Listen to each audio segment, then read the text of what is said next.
I do have some concern about inflation. Mm-hmm. Now, I know we're going to try to keep it down now, and hopefully we can, but really, in my view, without getting too much into it, inflation is caused by government overspending. There's just more and more money is being Printing. pumped in, Yeah. and they're printing money. That's what needs to be stopped. And if we don't stop it, we're going to have inflation.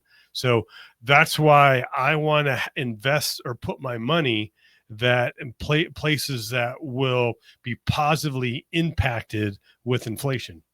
Now, part of that's going to be real assets like a rental property or land.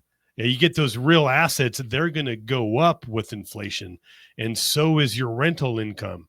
As inflation goes up, you're able to charge more.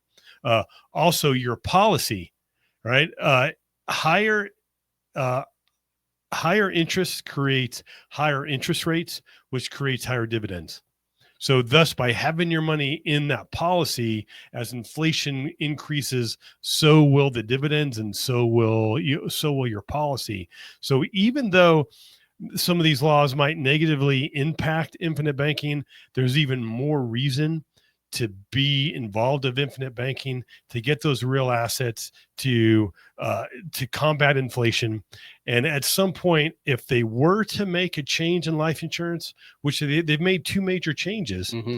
both times existing policies were grandfathered in. Great point. Yeah. So now is more of the crucial time, I think, to incorporate infinite banking.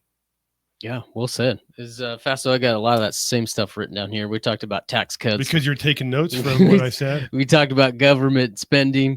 But one point that kind of ties into what you're talking about there at the end was really interest rates. Mm-hmm. And one of the topics that I wrote down was the Federal Reserve kind of dictates interest rates, whether they're going up, whether they're going down. And what was interesting is Trump is going into office, and he was probably the most outspoken president in history in regards to what the Federal Reserve should be doing.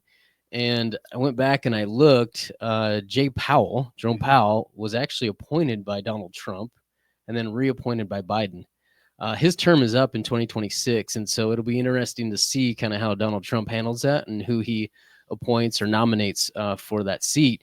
I would expect him, based upon the comments he's made in the past, to appoint somebody that is more interested in lowering interest rates.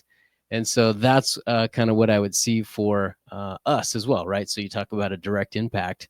Lower interest rates in the future allows us to purchase or borrow money at a cheaper rate. So kind of what you were talking about is, hey, could be a great opportunity to go and acquire assets at lower interest rates moving forward. So be ready for that. You want to see the entire episode? Click here. If you want to learn how investors use infinite banking to increase their returns and lower their taxes, click here. If you want to see if infinite banking is for you and you have some questions, hop on a discovery call with us and one of our coaches. The link for that will be in the description.